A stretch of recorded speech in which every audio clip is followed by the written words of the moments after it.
Leibak amagi itihas ki torei tutupta aka akum kaya thoi.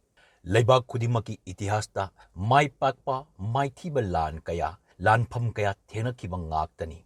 Mai pakpa lan natraga mai thiba lanpham kaya asida yamna maru oiribadi leibak adugi itihas ki paring adu kahendana thamnaba leibak miyangi punging ihulda leiba haibisini. Adugumba punging ihul aduda yauriba itihas ki napal aduna itihas ki pandup kudimakta lagliba singnaba kudimak mairong yaba ngamgadoribani. Asumna Manipur gi itihas ki paringdasu singnaba kaya lakki. Kharana leibak manungdagi natraga akoibagi phibamgi oiba singnaba singni. Aduga kharana leibak wangmadagini. Adubu miyangi pungning ihul amadi itihas ki tangkak kayada senggalakiba napal asina manunggibu oiro natraga mapalgibu oiro singnaba kudimak mairong yaba ngamalakibani. Ningsingba yai taranipan suba chahi sada mapal lamdagi lakiba singnaba singi marakta awa singna temsingnaраkiba singduna masak thokpa singnaba singni.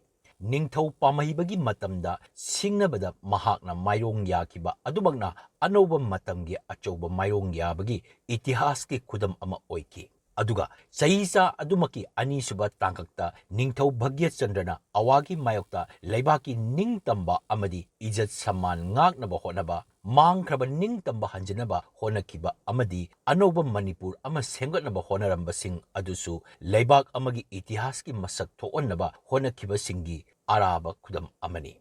Asumna awagi kutam mangkraba ningtamba amuk hanjinaba taramapan suba chahi chagi ani suba diketa Gambir Singh amadi Narsing anina kasardagi haurakkiba ningtamba hanjinaba haurakkiba lan aduna anauba masak ama semki amadi itihas ki napal amadi miyangi pungning ihulgi anauba thak ama yahullakki.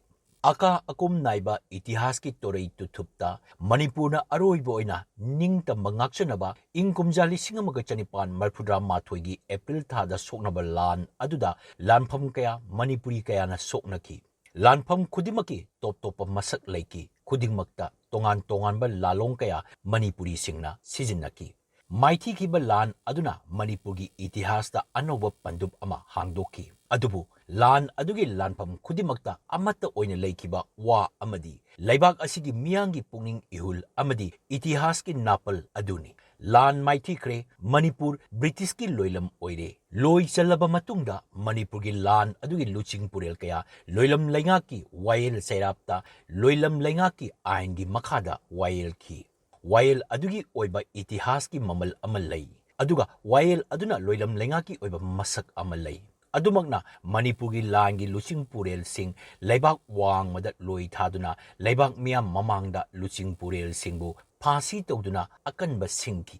Samudra lana loi thakiba amadi phasi tawkiba aduna luching purel singi haksangda ahakpa cherak piba oidrasu wakhal amadi pungning ihul adu hena mayek sengalli. Masimak loinam laingak manungda leiba cherak amadi pungning ihulgi muknaba amani haina lawba yai.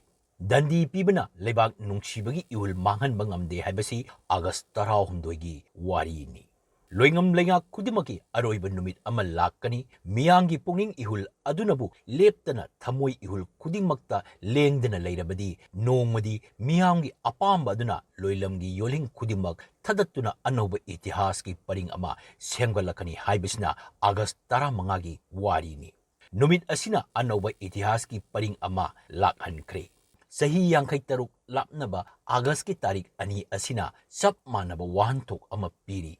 Itihas haibasi loibanate itihas ki paring haibasi pungning ihul amadi itihas ki napal na ngaktuna tami. Itihas ta aka kum leiba yai adubu aroiba tampam haiba amadi leite.